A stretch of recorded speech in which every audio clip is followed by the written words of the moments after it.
Hi everyone, Georgia Logothetis here with HALC. I wanted to give you a quick update on our No Jets for Turkey campaign. As you know, we've been working to stop the unconditional sale of billions of dollars worth of F-16 fighter jets and modernization kits to Turkey.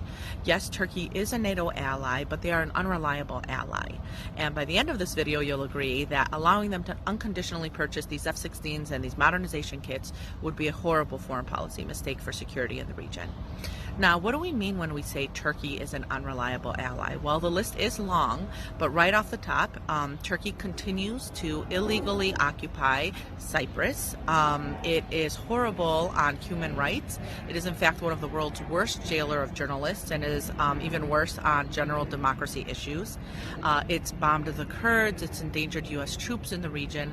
But for purposes of this video, I want to focus specifically on Turkey's escalating threats against Greece. Turkey has a long record historically of illegally violating Greek airspace, of making claims on its exclusive economic zone, but the rhetoric really lately has escalated. And this is not just us saying it as a Hellenic organization. This is straight from the mouth of the Turkish president and his administration, who like to boast of the fact that they're developing missiles that can reach Athens, that threaten to enter Greece in the middle of the night. This is really taking it to a next level in terms of threatening war with Greece, who obviously is constantly trying to de-escalate the situation. One issue that is not talked enough about, I believe, in the F-16 context is the Blue Homeland Doctrine, and this ties into Turkey's threats against Greece. The Blue Homeland Doctrine started off as kind of this fringe military idea in the early 2000s and has really taken hold all the way to the top of the Turkish government. And it is a maritime expansionist vision of a new Turkey that really does lay claim and challenge the sovereignty of Greek islands in the Eastern Aegean. And you'll see the president has taken pictures in front of a Blue Homeland map, so have many other officials. There's books on it. You can even buy clip art with it, t-shirts with it. This is not a fringe idea anymore. This is a cornerstone of Turkey's orientation for the future. Now, these aren't islands like in the 1990s EMEA that were uninhabited. These are inhabited islands like Samothraki, Lesvo, Karpatho.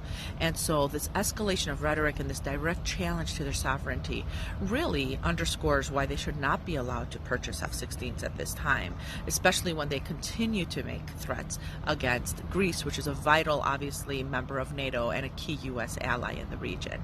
Now, some people argue that we should allow Turkey to unconditionally purchase F-16s in order to secure Turkey's approval of Sweden's bid into NATO. And that's a really interesting take because, in theory, as a member of NATO, Turkey should be promoting the strength of NATO, the expansion of NATO, especially in the aftermath of Russia's illegal invasion of Ukraine. But instead, Turkey is using it as a bargaining chip to try and get what it normally wouldn't get under the circumstances. It was already kicked out of the F-35 program because it undermined NATO interests by purchasing a missile defense system from Russia, and now it's seeking to again undermine NATO really by threatening to hold up Sweden's membership unless and until it gets these F-16s. There's a word for that. It's called blackmail, and it shouldn't be the basis of a foreign policy decision.